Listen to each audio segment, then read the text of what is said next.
Hello दोस्तों, आप लोगों का स्वागत है हमारे YouTube channel the vision physics classes पर। मैं मिथिलेश कुमार आपका स्वागत करता हूं।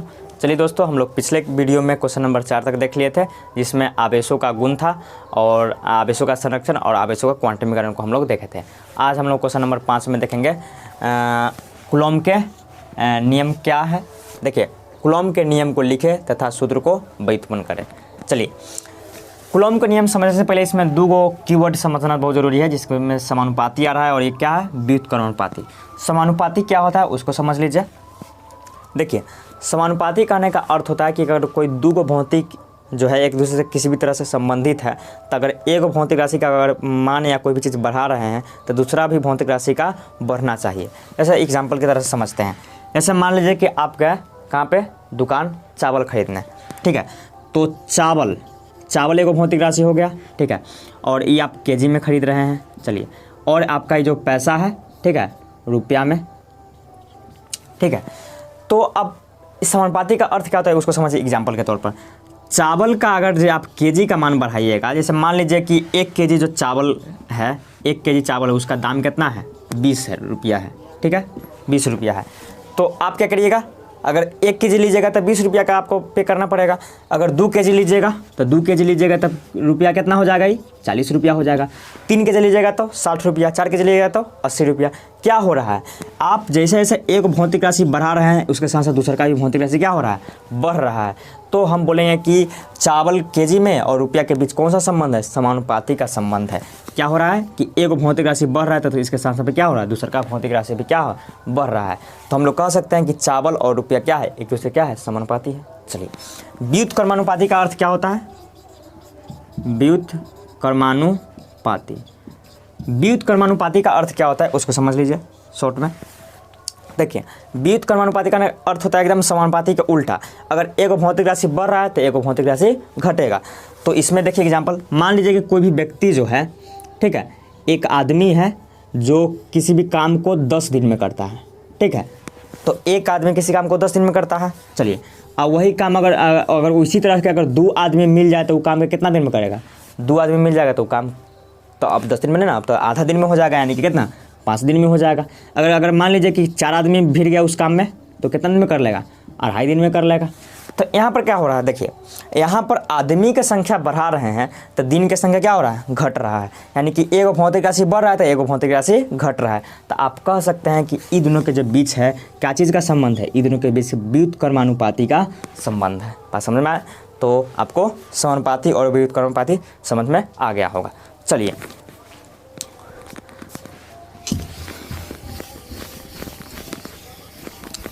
अब हम लोग चलते हैं कूलॉम के नियम पर कि कूलॉम के नियम क्या होता है, इसको समझते हैं।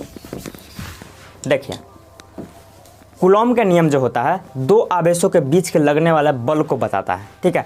आप जानते हैं कि 2 आवेश अगर एक दूसरे के कुछ दूरी पर स्थित है तो आकर्षित या विकर्षित करेगा, ठीक है। तो मान लेते हैं कि 2 आवेश क्या है, Q1 और क्या है, Q2। 2 आवेश है, एक दूसरे से r दूरी पर क्या है, स्थित है, ठीक है। मान लीजिए अब इन दोनों आवेश के बीच तो बल लगेगा, आकर्षण या विकर्षण तो होगा ही, क्योंकि आवेश जो होता है एक दूसरे को आकर्षित या विकर्षित करेगा।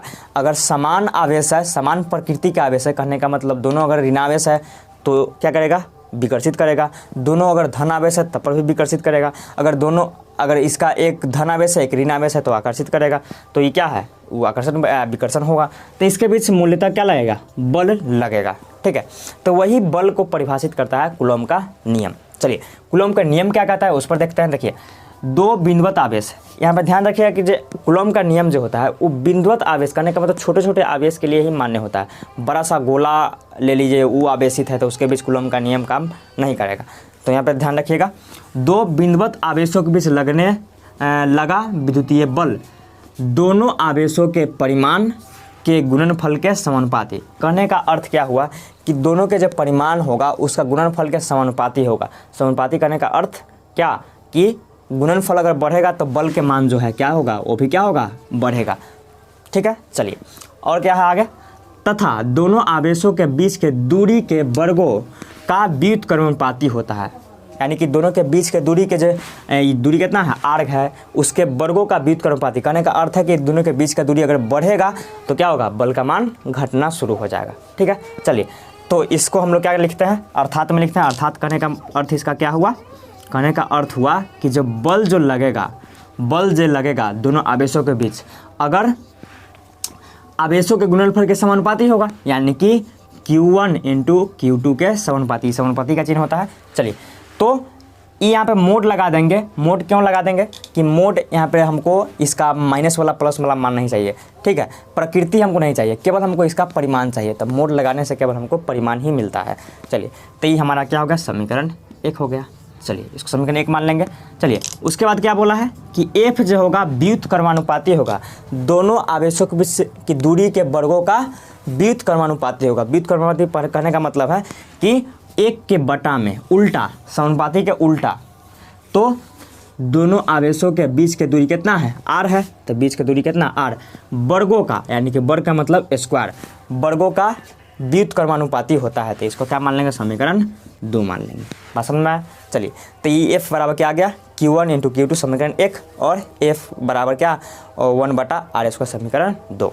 चलिए, अब क्या करेंगे, समीकरण 1 और समीकरण 2 दोनों को एक साथ मर्ज करेंगे। तो समीकरण 1 और समीकरण यहाँ पर लिख सकते हैं कि समीकरण 1 तथा समीकरण 2 से इसको एक साथ मर्ज करेंगे तो क्या हो जाएगा कि F बराबर जो हो जाएगा, F समानुपाती मोड Q1 इंटू Q2 गुने 1/r²। एक साथ और आगे बढ़ाएंगे तो F समानुपाती क्या हो जाएगा, ई तो ऊपर चल जाएगा, तब मोड Q1 इंटू Q2 बटा में क्या हो जाएगा, r²। चलिए, यहाँ पे ध्यान रखिएगा कि जब समानुपाती हटता है तो एक कांस्टेंट लगता है। तो यहाँ पर अगर समानुपाती हटाएंगे, बराबर का चिन्ह लिखेंगे, तो F बराबर कांस्टेंट K लग जाएगा। आई जैसे कि तैसे रहेगा, Q1 इंटू Q2 बटे में r² हो गया। चलिए, जहाँ K क्या है, स्थिर विद्युत नियतांक, तो आप यहाँ पर लिख सकते हैं जहाँ K बराबर जो है क्या है, स्थिर विद्युत नियतांक, ठीक है, स्थिर विद्युत नियतांक। चलिए, K का अपना कुछ मान होता है, यहाँ पे समझते हैं K का मान क्या होता है। K बराबर जो होता है 1/4 पाई एप्सिलॉन होता है।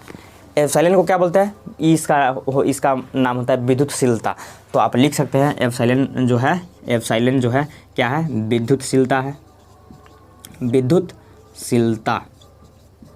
विद्युतशीलता। चलिए, इसका काम क्या होता है, एप्सिलॉन जो है बताता है दोनों आवेश के बीच के प्रकृति को बताता है। कहने का अर्थ है कि दोनों आवेश को कहाँ पर रखा गया है, हवा में रखा गया है कि जल में रखा गया है कि धातु में रखा गया है, इस प्रकृति को क्या, विद्युतशीलता बताता है। विद्युतशीलता का भी सूत्र होता है, एप्सिलॉन बराबर होता है एप्सिलॉन नॉट गुने एप्सिलॉन r, ठीक है। अब ये तो हो गया विद्युतशीलता। एप्सिलॉन नॉट को बोलते हैं निरपेक्ष विद्युतशीलता। एप्सिलॉन नॉट को बोलते हैं क्या, निरपेक्ष विद्युतशीलता,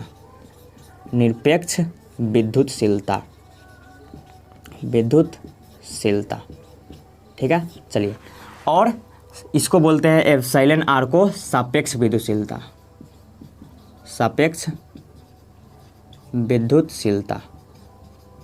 ठीक है। चलिए, इसका जो मान होता है ये फिक्स मान होता है। इसका मान याद रखिएगा, निरपेक्ष विद्युतशीलता का जो मान होता है 8.85 गुने 10⁻⁻12 होता है।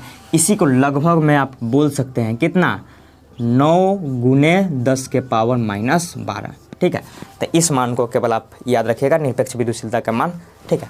सापेक्ष विद्युतशीलता के मान हवा के लिए अलग होता है, जल के लिए अलग होता है और धातु के लिए अलग होता है। तो सापेक्ष विद्युतशीलता के मान को भी हम लिख रहे हैं यहाँ पे, एप्सिलॉन r का मान। एप्सिलॉन r का मान क्या होता है, सभी के लिए अलग होता है। हवा के लिए अगर देखिएगा तो हवा के लिए अगर देखिएगा तो एप्सिलॉन r का मान जो होता है 1 होता है, ठीक है। जल के लिए अगर देखिएगा, जल के लिए देखिएगा तो एप्सिलॉन r के जो मान होगा वो होगा आपका 80। और धातु के लिए अगर देखिएगा तो धातु के लिए आपका जो होगा एप्सिलॉन r के मान कितना होगा, एप्सिलॉन r का मान इन्फिनिटिव अनंत होगा, ठीक है। तो ये सब बहुत ही इंपॉर्टेंट ऑब्जेक्टिव का पॉइंट्स है। तो यहाँ पर ध्यान से देखिएगा, एप्सिलॉन हो गया विद्युतशीलता बराबर होता है निरपेक्ष विद्युतशीलता गुने सापेक्ष विद्युतशीलता। निरपेक्ष विद्युतशीलता के मान फिक्स होता है 8.85 × 10⁻12 लगभग 9 × 10⁻12 के बराबर होता है। चलिए, सापेक्ष विद्युतशीलता का मान जो होता है हवा के लिए अलग होता है, जल के लिए अलग होता है और धातु के लिए अलग होता है। तो इसको पॉइंट में याद रखिएगा। ये जो है जल के लिए सापेक्ष विद्युतशीलता का मान पूछा हुआ भी क्वेश्चन है, ठीक है। चलिए, तो आवेश कहाँ पे है? आवेश तो हवा में है। तो हवा में है तो यहाँ पे एप्सिलॉन आर का मान कितना रखा जाएगा? 1 रखा जाएगा। 1 रखा जाएगा तो हम लोग यहाँ से एप्सिलॉन का मान निकाल सकते हैं। तो अगर इसी जगह से हम लोग एप्सिलॉन का मान निकालें तो क्या निकलेगा? एप्सिलॉन का मान निकालें तो एप्सिलॉन बराबर एप्सिलॉन नॉट का तो मान होता है और एप्सिलॉन आर विद्युत जो आवेश है वो कहाँ पे है? हवा में स्थित है। इसलिए एप्सिलॉन आर के जगह पर मान कितना रखेंगे? हवा के लिए होता है 1, तो यहाँ पे लिख देंगे 1। कहने का अर्थ है कि आपका एप्सिलॉन बराबर क्या आ गया है? Epsilon not. तो अब जो है के बराबर 1/4 पाई एप्सिलॉन के जगह पर आप क्या लिख सकते हैं? 1/4 पाई। अब एप्सिलॉन की जगह पर आप एप्सिलॉन नॉट भी लिख सकते हैं। तो यहाँ पर क्या हो जाएगा? एप्सिलॉन नॉट हो जाएगा। चलिए, इसका मान जो होता है, अब इसका मान होता है फिक्स मान होता है 1/4 पाई एप्सिलॉन का मान जो होता है 9 × 10⁻9 होता है।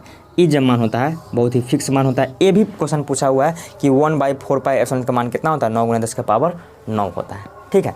तो इसको आप ये मान को याद रखिएगा। ये जो भी मान है इसको आप ऑब्जेक्टिव के रूप में याद रखिएगा। तो यहाँ पर आपको क्या मिल गया? के का मान मिल गया कितना? 1/4 पाई एप्सिलॉन नॉट। तो यहाँ पर आपका एफ का सूत्र क्या हो जाएगा? देखिए, इधर वाला मिटा दें, इधर वाला मिटा देते हैं। एफ का आपका सूत्र क्या हो जाएगा उसको देख लीजिए। एफ बराबर जब आपका सूत्र आ जाएगा क्या आ जाएगा? एफ बराबर क्या हो आया था?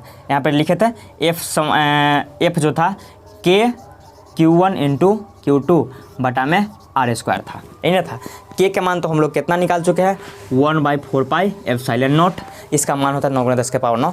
तो ये हमको क्वेश्चन में रखने के लिए होता है। सूत्र में हम लोग केवल इतना रखेंगे के का मान। तो के का मान रखेंगे तो क्या आ जाएगा? एफ बराबर क्या आ जाएगा? 1/4 पाई एप्सिलॉन नॉट गुने Q1 × Q2 बटा में R²। यही होता है कूलॉम बल, ठीक है। दो आवेशों के बीच लगने वाला जो बल होता है वो F बराबर 1/4 पाई एप्सिलॉन नॉट गुने Q1 Q2 बटा R²। जहाँ में आप लिख सकते हैं कि जहाँ क्या है, ये जो है ये जो एप्सिलॉन नॉट जो है क्या है? निरपेक्ष विद्युतशीलता है। इसका मान कितना होता है? इसका मान होता है 9 × 10⁻12। लेकिन आपको जब भी क्वेश्चन आएगा न्यूमेरिकल आएगा तो इतना का मान तो पूरा फिक्स होता है। इतना का मान तो 9 × 10⁻9 रखिएगा, ठीक है।